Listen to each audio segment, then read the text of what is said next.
What's going on, everyone? Welcome to the MadGood Knicks show. Far here, Pete there, Jay there, Steph there, and TK Dude, that right pound over there, here. Oh, my bad, bro. I forgot we were back. It's the preseason recap. We are just a couple hours. We could count them all down from game one of the regular season. I know all of us are fucking excited. Hell to the yeah. Hell yeah. Hell to the yeah. Hell to Let's the do it. So let's do it. Let's get into preseason. We got a ton coming up later on the show, but for this segment, I want to talk about everyone's favorite part of the preseason. The New York Knicks went 4-0. In case you missed it, I know it's preseason, but I gotta say, I'll quickly kick this one off. I think my favorite part overall of the preseason is how the MSG crowd is louder than most playoff crowds in the NBA.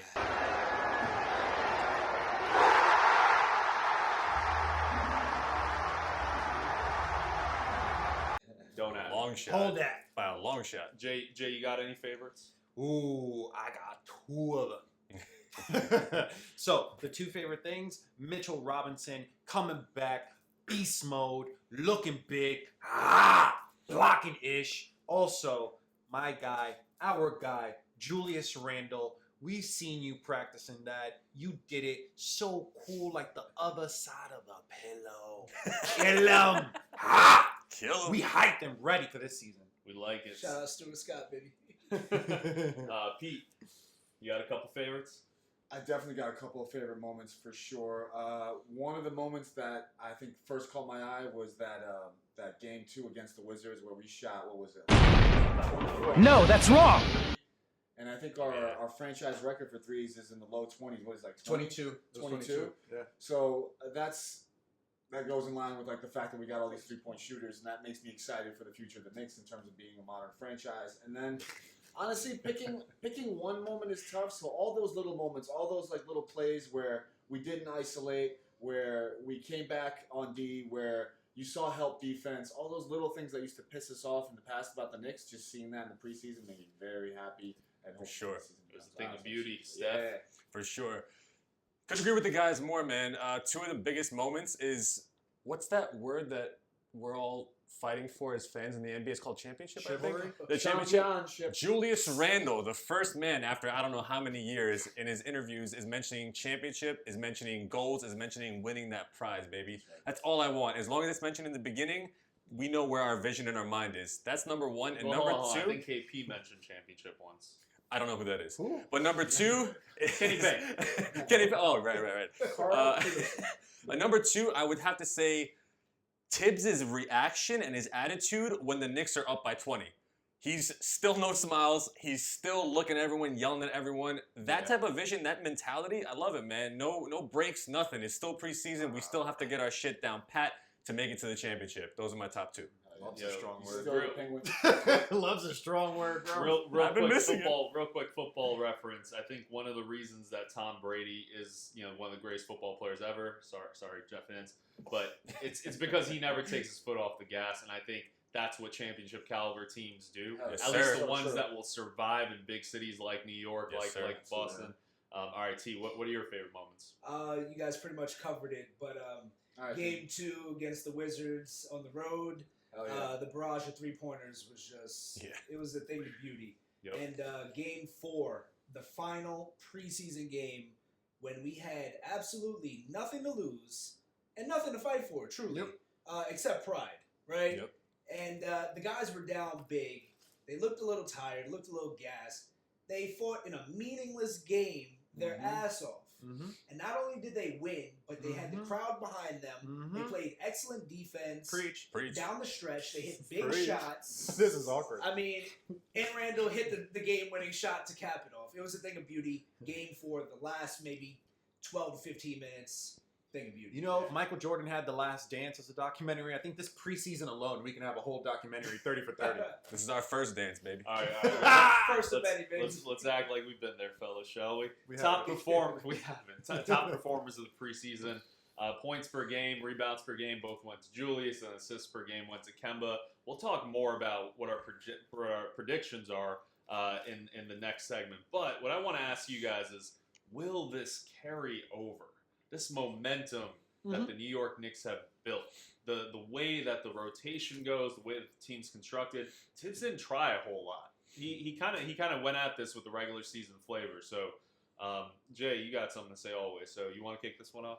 I really think it's going to continue. Just more so the fact that we have foundational pieces returning from last year. I think this is one of the few times in quite a long time that from front office, the team itself, again, there's a lot of cohesion.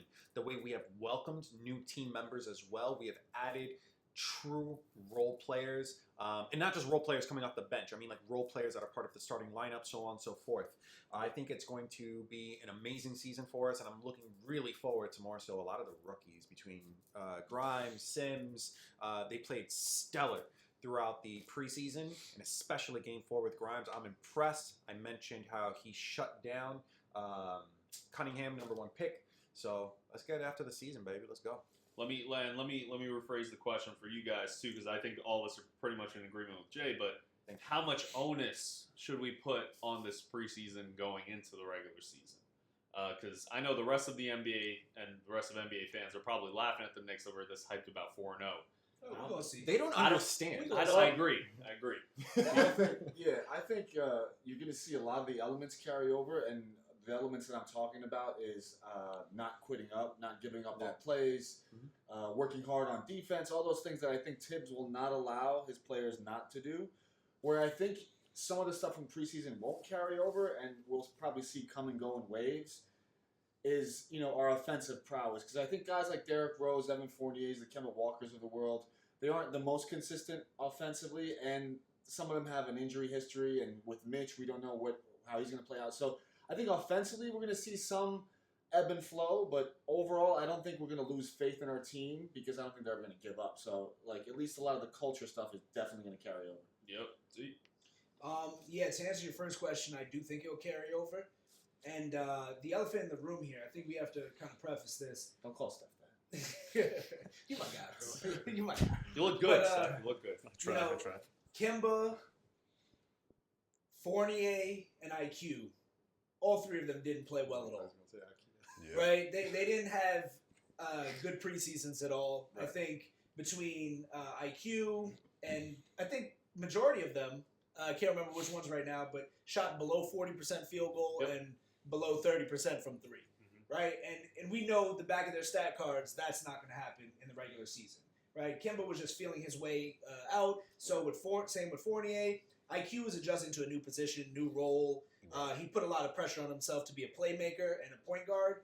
I think these guys are going to really turn it up once the regular season comes around, and it'll carry over. So I'm just excited. one quick follow on Steph. I'll let you chime in here. But I think with this team, the way that you have this entire roster constructed, we can afford a couple of slow starts. We can afford Kemba and Fournier not finding their groove within the first 10 games because you got Rose off the bench, because you got RJ and Julius. I mean, the most consistent player all season long until the playoffs.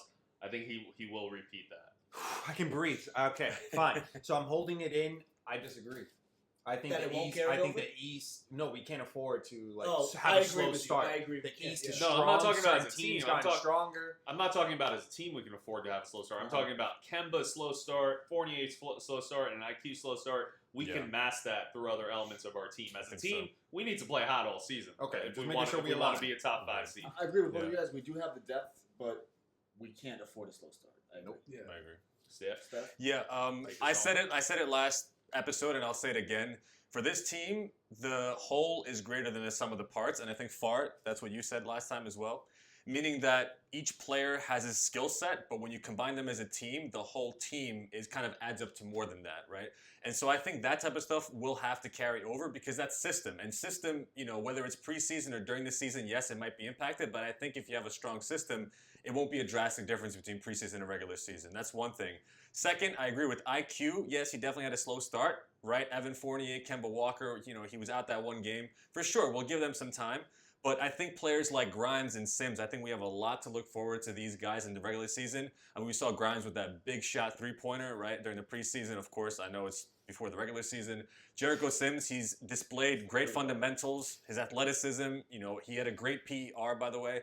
And one thing that I also wanted to point out, I know it's preseason, but we were number 1 in opponent points off of turnovers. Nice. So we really held the league down to the least amount of points, which means we're running back on defense, which I saw, right? Combining stats with what I see. And if we just push that point where we're actually a defensive team that like continues first place, and then we have that offensive prowess, we've added Luka, a couple of good shooters. I think we, yeah. I wish. Oh man, I wish. Yeah. But I think we'll do well, man. I'll I'll top give my of that. left kidney for that. I think pace is a huge part of those defensive turnovers that we're Definitely. scoring off of. So, all right, that's our take on the preseason. A lot more to come. Stay tuned. It's the MadGood Knicks show, Season's baby. about to start. MGKS. Let's get it.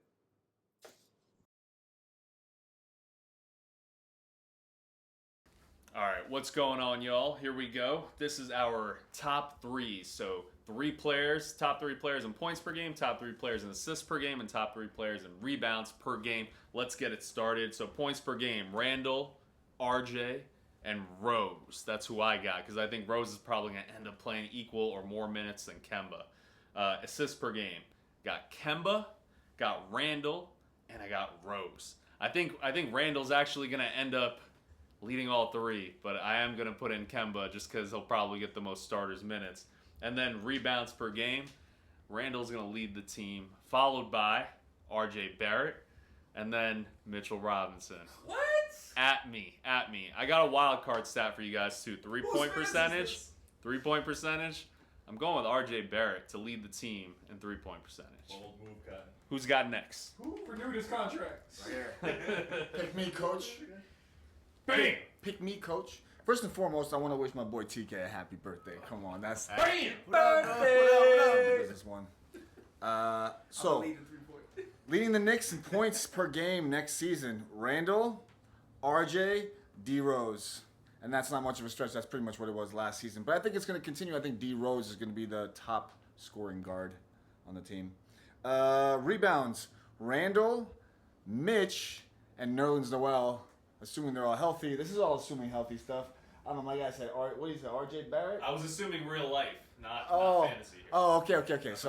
So he's got like injuries turned on, my guy over here. Assists, I want to say D Rose, Randall, Kemba Walker. Now, D Rose led in assists, and Randall was up there last season, but I just think there's so many. Actually, Randall led in assists last season, didn't he? Yeah, Randall was a Julius. Julius Randall was the leader in assists, but I think with all the new guards that he's going to drop down to below Rose, but I think he's going to have more than Kemba just because he's going to be holding the ball more and be more offensively involved. And then my wild card stat, something tells me RJ Barrett's going to be our leader in steals. Don't know why. Next. Yo, what up? I'm going to keep it 3 for 3 here. This is no surprise. Points per game, I got Randall, Barrett, Rose. I think that's self-explanatory. Next, I got Rose, Randall, and Kemba in assists because Rose in the preseason led the team in assists. Randall's always going to be in a position to lead the team in assists. He has the ball in his hands a lot. And Kemba, I don't think he's going to have many assists this year, but I think he's going to have more than RJ, so he rounds out the top 3. For rebounds, I have Randall leading in rebounds just because he's going to play the most out of all these guys I'm going to mention. Then I have Noel because Noel is like a pogo stick, and he is thin like a pogo stick, but he grabs a lot of rebounds. And then I have Mitch because I'm not sure Mitch is going to play more minutes than Noel, but Mitch has to be active enough to earn his minutes on the court. So it'll either be defensively, his catching lobs, or his rebounds. So I got him rounding out the top 3. And for the bonus, I'm going to give you 2 here. I'm going to give you RJ's going to lead the team in threes. We know that.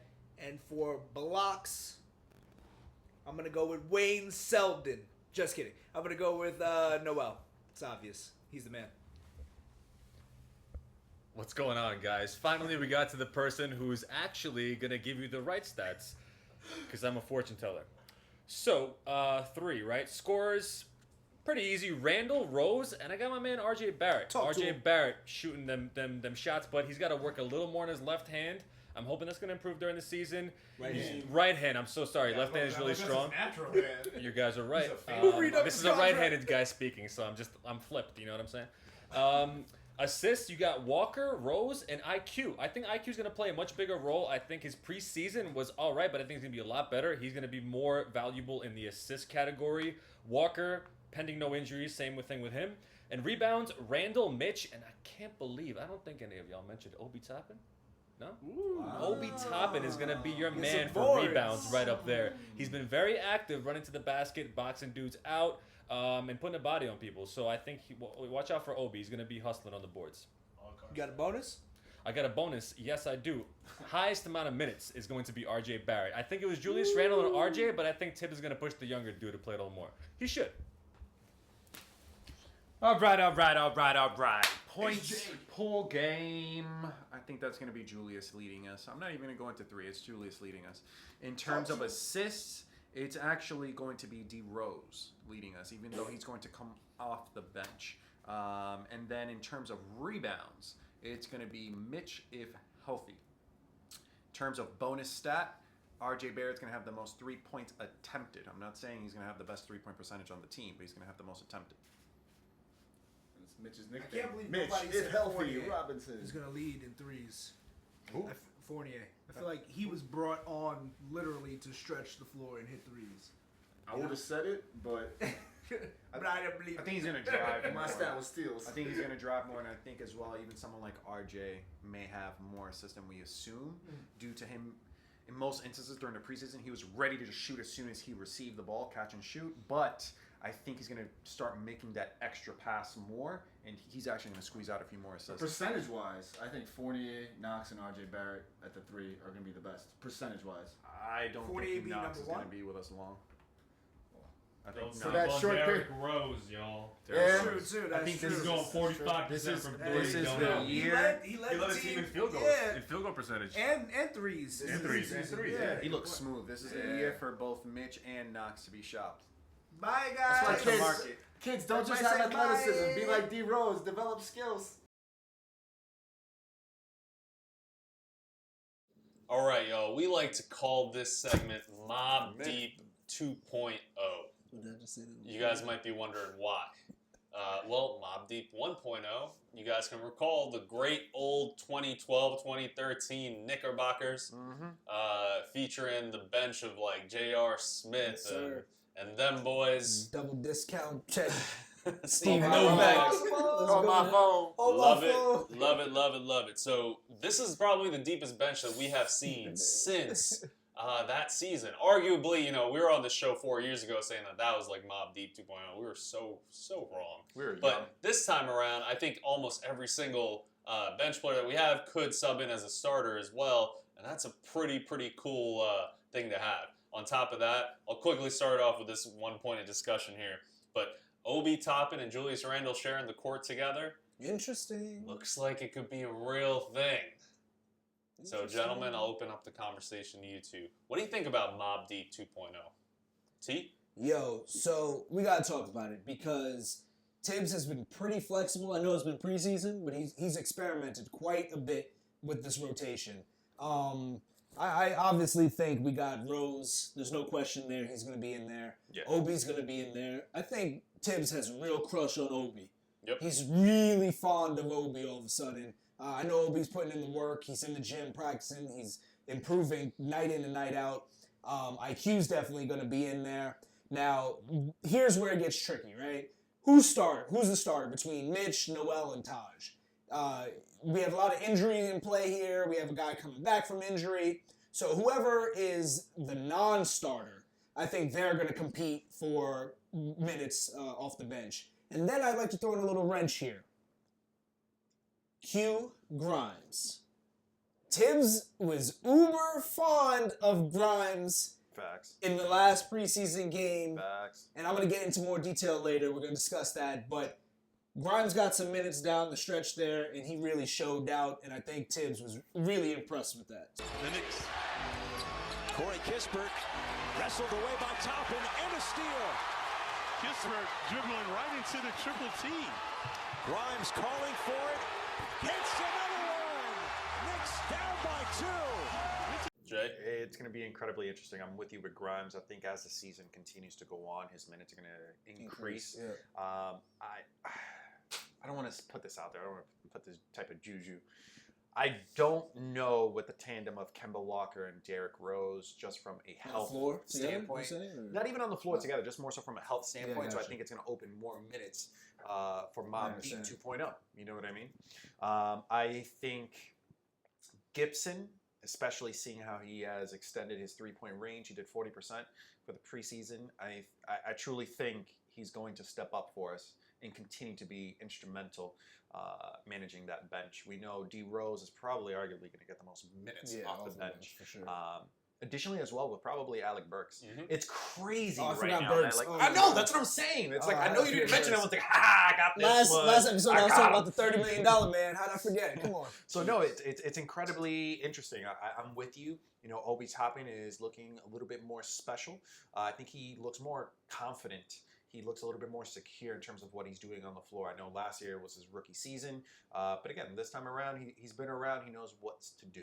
Yeah, and that's all he really needed, I think, is confidence. Because we saw him show out in the playoffs. I know, like, if you look at stats, it's nothing, but we saw the big moments that Obi Toppin had in the playoffs. I think that did wonders for him going into the offseason and then into this preseason. So you guys brought up a couple points about that center position and who's going to get those minutes. I'll put my take out there, but I think, obviously, if everyone's healthy, Mitchell Robinson starting, and then you got Noel coming off the bench, and then you got Taj playing that leadership role to fill in as needed. Disagreements? I don't think right now that Mitch, especially with how much he was huffing and puffing, he doesn't have the stamina for it. That's what I said. Once everyone's healthy and 100%, man. Listen to my words. I don't see it. I don't see it happening. Can I just say this though? No, you can't. I'm stuck on this. No. No, I'm going to challenge that because in a limited amount of minutes, I think Noel and Randall pair better together on the floor than Mitch and Randall. And granted, I know Mitch and Randall haven't had a lot of play time the past season or so just due to injuries. I think Tibbs is more comfortable having Noel out there with Randall, and Taj is going to get minutes regardless. Oh, yeah, he's a veteran. Mark my words. I think Noel will probably end up being the starter. I think if all of them are at 100% in peak physical form, I think the Knicks tend to benefit from Mitchell Robinson just due to everything that he brings to the floor. Some of the offensive elements, I think Noel is a bit more sound, but Mitch Robinson is a threat 12 to 15 feet above the rim, which is something that Noel doesn't always bring to the table. Correct me if I'm wrong, but isn't Robinson also on a contract year? If not Yep. next year, I believe. Yes, he is. No, he can be extended. So He it's is, going to he be is. interesting then All right. the politics behind that. One question I want to ask you guys, and this has been, I think, the biggest criticism of Tibbs coming into the Yes, Knicks sir. as a head coach, and maybe some common misconceptions there, but I know I was guilty of it too, and that's how much he runs and relies on his stars to play a lot of minutes. I'm not sure if I was 100% okay with Julius Randle and RJ Barrett playing 35-plus minutes in a preseason game, but what's your guys' take on that, T? I wasn't comfortable with it, obviously. I understand what he's doing. I understand his thought process. He wants to get his guys ready to go, right? Hit the ground running. Completely makes sense to me. But I do think the opportunity to limit their minutes in the regular season will come because I do think that the Knicks will find themselves with a large double-digit lead headed into the fourth in a handful of games, right? So they're going to be spot minutes for Gibson, for Grimes, for those guys, to spell RJ and Randall and kind of work themselves in. So am I comfortable with it? No. Do I think it'll happen throughout the season? I certainly hope not. It happened last year. It did. I have We no didn't have reason the to depth. believe that Tibbs We will did not not have the do depth. it. He's also the type of player or type of coach that does not want to take his foot off the gas pedal. You didn't so- get into how deep the bench will go, but we need to speak on that. Yep. We need to speak on how deep the bench will go. Go ahead. I think on this thing specifically, I want to make the point that we saw a lot of injuries last season and whatnot, and it was also due to people not necessarily practicing the best and just ramping up, especially with obviously like the season prior with the bubble and whatnot. So I think what Tibbs is doing here is actually keeping the team warm. I'm not obviously the biggest fan. I'm aligned with them and them getting those specific minutes, but I actually think these type of things are going to keep injuries down. I know this sounds crazy right now, but just rock with me here. And then I do believe in terms of the team itself, in terms of how deep we will be, I truly believe we're about to be an 11 to 12 man rotation My man. where it changes. I'm not saying it's going to be Yep. a 12 man rotation every single game, Yep. but I think about every 3-4, almost like baseball, like it's a series. we're Here gonna we have that go. I rotation. think we're about to see the most flexible Tibbs we've ever seen before. I think he's learned that the depth on this team can take them a very far way. Yes. Any given night, like you said, it may not be a set 10 to 12 man rotation. I personally think it's going to be a 10 to 11 plus man rotation. I think any given night, due to the foul troubles that we have between, Mitch and Gibson and RJ and so on and so forth, but there are going to be times down the stretch, as we saw in the preseason game 4, that he's going to feel comfortable. Hey, we need some defense in the fourth quarter. Yeah. I could pull Fournier at the guard position, and I can bring in Grimes. He can still hit the big shots. He can still stretch the floor, but he can also provide a little defense 50% there. from So 3. I don't think it's going to be a set concrete rotation. I think we're going to see a flexible Tibbs here where he may pull guys in. You haven't played in 2 games, but we need you tonight. We got to wrap this up, but just to name them. So the bench right now, I think we all know the starters for the most part, give or take Taj or Noel on opening night. Yeah. But you got potentially Rose, you have Manuel Quickly, you got Alec Burks, you got Obi Toppin, you got Noel or Taj, and then you got that 11-12 in potentially Grimes. Who else? It's quite possible we may see Knox in there. A couple minutes a game. We may see McBride. Don't count on it, but it's certainly possible that we may see these guys. I think out of the bunch, Grimes will be that guy that he really trusts. Definitely looks like it. Let us know in the comments. Who do you think is going to be coming off that bench? Who do you think is going to get the most minutes behind Burks and Rose, etc.? So a lot of excitement. This team is deep. We like to say it's Mob Deep 2.0. On to the next thing.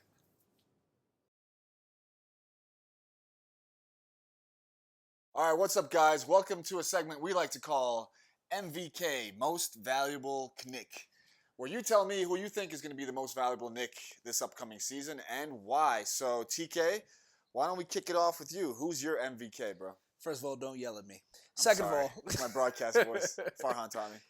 Initially, I was gonna go with one of 2 people, Derrick Rose or Emmanuel Quickly. I'm sorry, not Emmanuel Quickly, Kemba Walker, due to the point guard position. But then I thought about it, and I'm like, we have plenty of depth at the point guard position, whereas Emmanuel Quickly could fill in, Alec Burks can fill in, Miles McBride even, Deuce, in a spot start. And we even recently signed Brandon Knight to the G League team. So, I have to go with... Does Kyrie still have his ankles somewhere in a jar? No offense. Sorry. We can make fun of Kyrie because he's in Jersey now, Yeah, in Jersey, and that team in Jersey, right? I have to go with Julius Randle being the MVK. I think it's obvious he's our do-it-all guy. I don't think we can afford to go long stretches of games without him healthy. I think he's our most valuable player. I don't need to say anymore. Clear, cut, and dry. Steph? I mean, that's a definite, right? Julius Randle will probably be the guy who's averaging the most points, most rebounds. I think he'll definitely on paper be the most valuable Knick.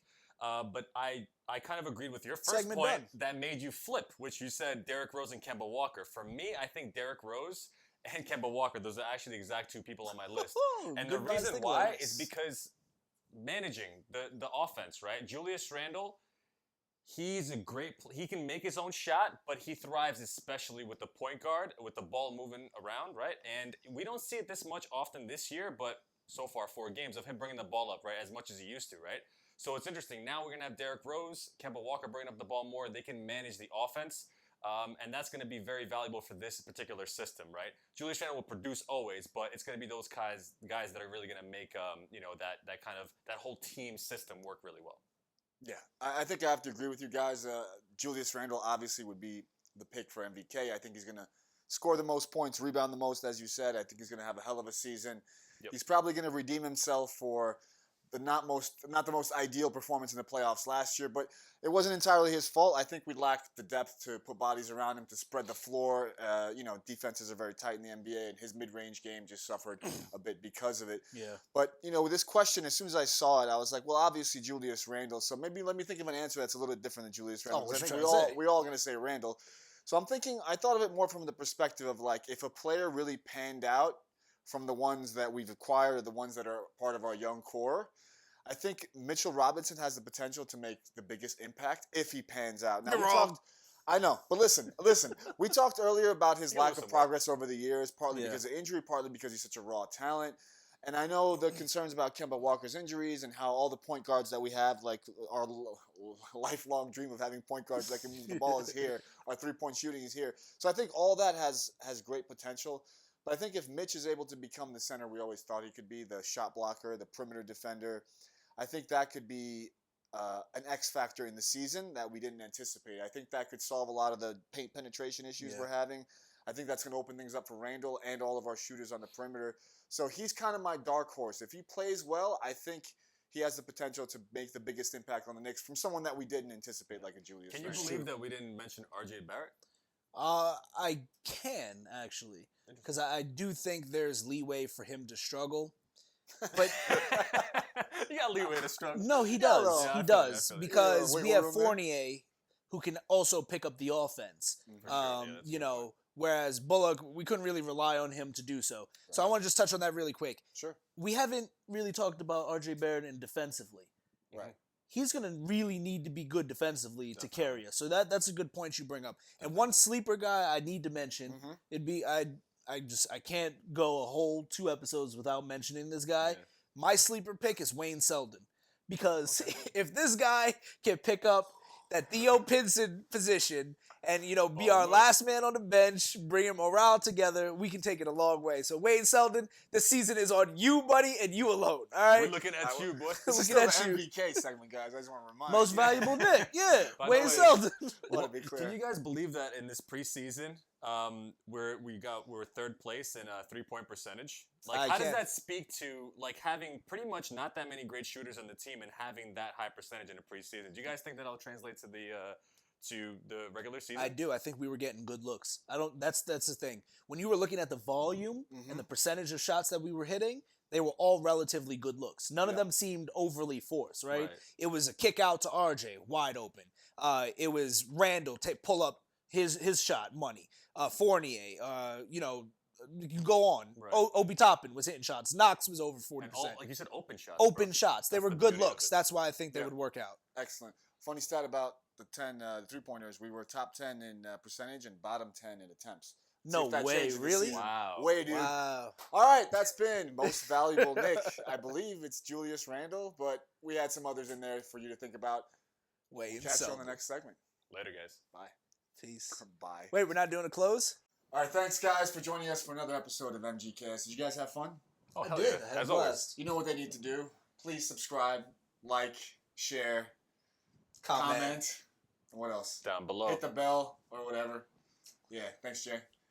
Jay, show me a bell icon there. There you go. Anyway, we'll catch you on the next one, Knicks family. Peace. Peace. Peace.